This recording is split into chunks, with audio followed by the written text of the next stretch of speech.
Salut mes Nakamas, c'est Log, j'espère que vous allez bien. Bienvenue pour ce chapitre 947, la critique analyse. Pourquoi je rigole? Parce que ça fait plusieurs fois que j'essaie de faire cette intro et à chaque fois je suis pété de rire. Pourquoi?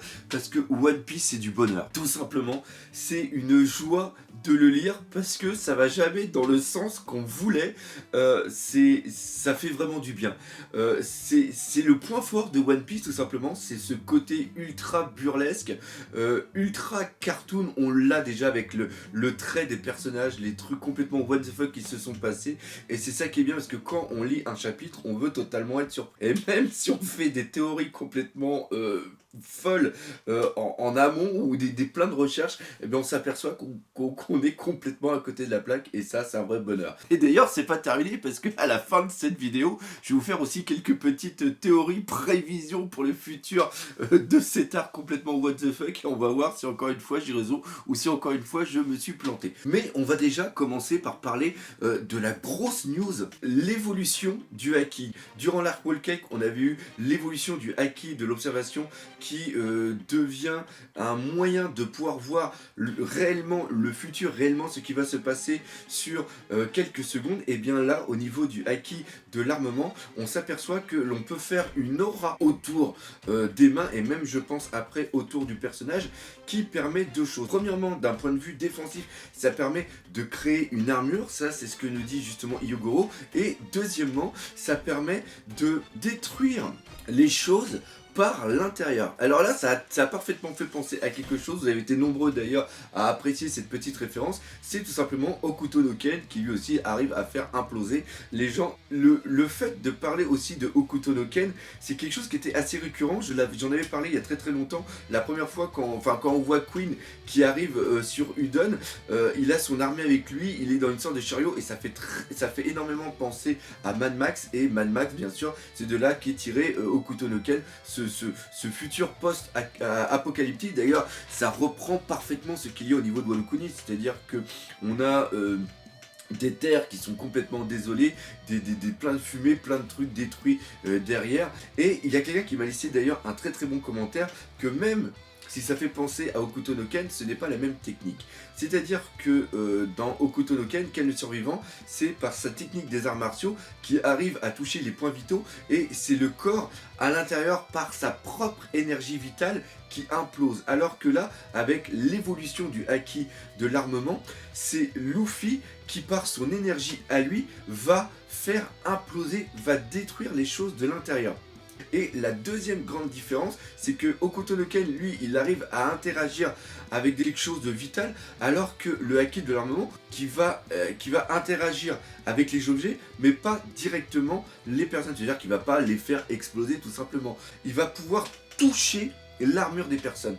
Parce que si Kaido a réussi à faire un one-shot à Luffy quand il était en Gear 4, c'est parce que Luffy n'avait pas encore cette aura autour de lui. Et son entraînement qu'il va y avoir à Udon va lui permettre de créer cette armure pour pouvoir contrer les attaques de Kaido. Et inversement, Kaido doit aussi avoir une armure comme Big Mom, et c'est grâce à l'évolution du haki qu'il va pouvoir les toucher. Et c'est là où on reprend aussi un point qui va être très important, c'est qu'il y a déjà des personnes qui ont ces techniques. Je pense que Garp maîtrise cette technique depuis très longtemps, Rayleigh aussi, mais on peut aussi se poser la question de savoir pourquoi Rayleigh ne l'a pas expliqué à Luffy.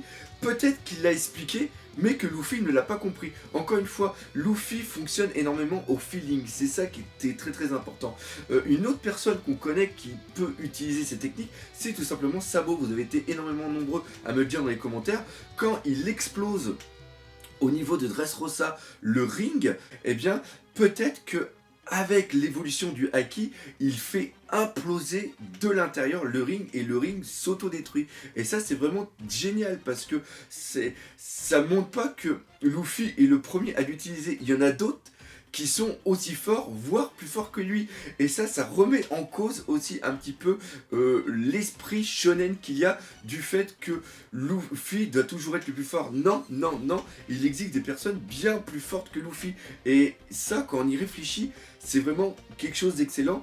Et peut-être même, quand il y a eu des attaques au niveau de Marineford, peut-être que ce haki était déjà présent avant. Et la première fois qu'on voit cette utilisation de Haki, c'est quand Rayleigh enlève le collier qu'avait Camille autour du cou, et on avait tous pensé à l'époque qu'il avait réussi à ouvrir, à détruire, enfin, il avait réussi à interagir sur le mécanisme d'ouverture du collier, et donc que le collier s'était ouvert de lui-même. Et là non, on a vu qu'il a détruit le collier directement et après qu'il a balancé. Par contre, ce qui est vraiment étonnant, c'est qu'il a réussi à détruire le collier sans détruire le système d'explosion, parce qu'on voit que quand il lance le collier explose après. C'est pour ça qu'on avait pensé justement qu'il avait seulement réussi à l'ouvrir en tant que tel. Mais là, s'il réagit sur le collier, il doit réagir peut-être même sur des points précis.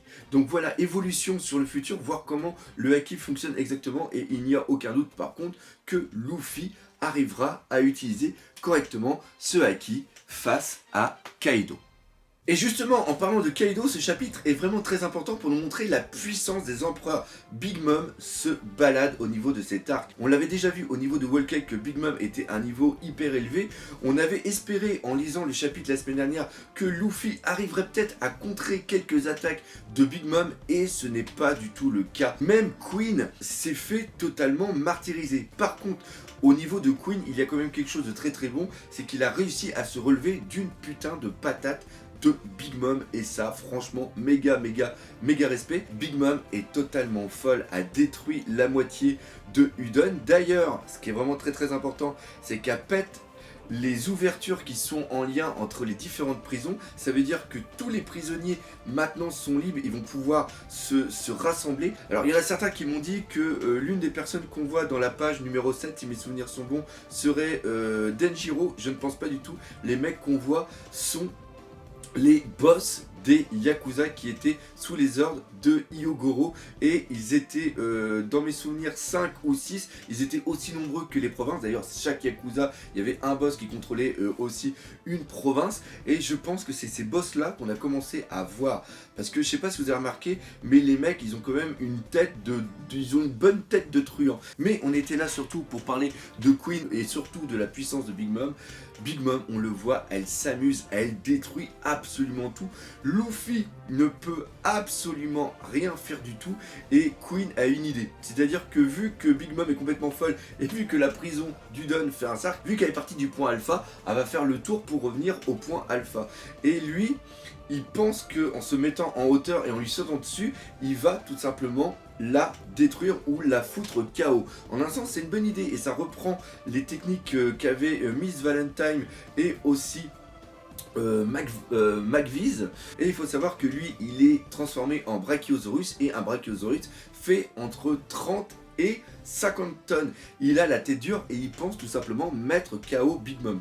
Sauf que ce n'est pas du tout le cas, et ça a même un effet inverse, c'est-à-dire que ça transforme Big Mom. Big Mom redevient Big Mom. C'est-à-dire que Big Mom n'est plus la Liline toute simple, elle est Big Mom. Et là, elle devient complètement folle. Déjà, ce qui est vraiment excellent, c'est qu'elle parle de Okobore comme un village de crasseux. On voit vraiment qu'elle est redevenue cette femme qui est complètement exécrable. Et surtout, on voit Queen qui dit mais c'est plus la même personne. Et là, franchement, il se chie dessus. Il a une peur absolument dingue. Et si Big Mom n'était pas tombé KO, eh bien, ça aurait été un méga gros bordel. C'est simple, on aurait pu avoir la fin de One Piece, c'est-à-dire qu'elle aurait tué tout le monde. Ça aurait été la fin de Wano Kuni, elle aurait découvert le One Piece, et après, what the fuck la suite. C'est vrai que ça surprend de l'avoir tombé, mais on ne peut pas laisser une telle menace comme ça. Alors après, Queen, qu'est-ce qu'il décide de faire? Il décide tout simplement de lui foutre 100 doses pour la contrôler, pour contrôler les bêtes furieuses. Il l'entoure de chaînes en granit marin à 100%. Donc déjà, ça montre qu'il y a différents levels dans la technique d'utilisation du granit marin, pour après la mettre sur un bateau et l'emmener sur Onigashima, l'emmener à Kaido. Ça paraît totalement débile. Pourquoi? Parce qu'ils sont dans une prison, et normalement ils devraient la laisser enfermée dans une prison. Sauf qu'une fois que les tranquillisants vont s'être terminés, même avec les chaînes en granit marin qui peuvent contrôler une partie de sa force, avec le reste de la force qui restera à Big Mom, elle est quand même capable de tout péter. Et la seule personne qui est capable de la contrôler, c'est tout simplement Kaido. Donc Queen a en un sens la meilleure des logiques. prendre Big Mom et l'amener à la personne qui peut la contrôler, c'est tout simplement Kaido. Et en passant aussi, on a vu que parmi les 3 calamités qui sont Jack, Queen et King, il y a aussi une petite course. Donc en amenant Big Mom, eh bien il va gagner des galons par rapport aux autres face à Kaido. Maintenant, à quoi ça va servir tout ça? Et c'est là où on intervient sur les petites théories du doc. Et il existe plusieurs scénarios possibles. Le premier scénario, c'est-à-dire que Queen arrive à amener Big Mom face à Kaido, et là on va avoir un truc absolument génial, c'est la mise en place d'un flashback et apprendre ce qui s'est passé entre Kaido et Big Mom, voir aussi leur capitaine, voir aussi des informations sur Goldie Roger. Donc vous voyez, grâce à ça, on pourrait avoir une mémoire qui date de plusieurs années se mettre en place. La deuxième chose, c'est-à-dire que comme par hasard, hein, c'est toujours comme ça, c'est toujours comme par hasard au niveau de One Piece, au moment où Queen emmène Big Mom sur l'île d'Onigashima, eh bien il y a le bateau de Big Mom qui arrive, et là il y a un combat naval et ils arrivent à délivrer Big Mom, et là Big Mom redevient une nouvelle menace, et là ça devient quelque chose de totalement what the fuck. Mais on a aussi quelque chose de plus what the fuck qui peut se passer, c'est tout simplement une alliance entre l'équipage de Big Mom et l'équipage de Luffy. Vous allez me dire c'est absolument impossible. Non. Pourquoi? Parce qu'il y a plusieurs jours, au niveau de l'arrivée de l'équipage de Big Mom sur Wano Kuni, Big Mom a été perdu. L'équipage n'est pas mort, mais ce qui se passe, c'est que peut-être que Mondor va apprendre à Katakuri que justement Big Mom a été kidnappé, et là ce qui peut se passer, c'est que Mondor demande au reste de la flotte de Big Mom de venir ici pour délivrer Big Mom. Ils apprennent aussi entre temps que Queen a attrapé Big Mom et ils vont l'amener au niveau de Onigashima. Onigashima va se passer dans 1 à 2 semaines, ce qui laisse le temps au reste de la flotte de Big Mom d'arriver, et donc de Katakuri. Et si Katakuri est là, l'alliance est possible, parce que pour l'instant il n'y a que Mondor et les autres, et ils ont une haine envers Luffy, donc l'alliance est absolument impossible. Sauf que si Katakuri vient là, Katakuri a assez de puissance et a assez de charisme et d'influence pour imposer sa volonté au reste de la famille, et il va dire oui, on a besoin de l'équipage de Luffy pour délivrer Big Mom, parce que nous avons un point en commun qui est la destruction de Kaido. Et là, la fin de Whole Cake prend tout son sens, c'est-à-dire le petit regard, le petit sourire qu'on a de Katakuri. Katakuri a une amitié, a un respect envers Luffy, et ça pourrait être absolument dingue. Et imaginez le truc absolument de fou, et ça peut être aussi une manière. On imagine que Katakuri a déjà réfléchi à tout ça. Imaginons aussi qu'on a le Germa qui est prisonnier, et qu'on a aussi les hommes poissons qui sont prisonniers sur Whole Cake. Et bien Katakuri peut les amener pour se servir de monnaie d'échange pour obliger Luffy à participer à l'alliance pour la libération de Big Mom. C'est un truc totalement illogique, comme j'avais dit il y a très longtemps, une sorte de alliance qui aurait pu y avoir entre Big Mom et Luffy, et on était parti et tout le monde pensait là-dessus. Mais franchement, une alliance entre Luffy, l'équipage de Luffy et l'équipage de Big Mom avec Katakuri, dites-moi ce que vous en pensez dans les commentaires, mais moi je trouve que ça serait excellent. Voir Luffy et Katakuri combattre l'un à côté de l'autre contre des sbires ou même contre Kaido, ça serait waouh, ça serait le rêve. Donc voilà, c'est là-dessus que se termine cette critique analyse du chapitre de la semaine dernière. Comme d'habitude, si vous avez aimé cette vidéo, n'hésitez pas à me soutenir sur Tipeee et aussi sur Utip. Partagez, parlez autour de vous, laissez des commentaires, venez me faire un petit coucou à la Japan Expo. Et comme d'habitude, on n'oublie pas le principal, One Piece, c'est la vie. Allez, salut mes Nakama.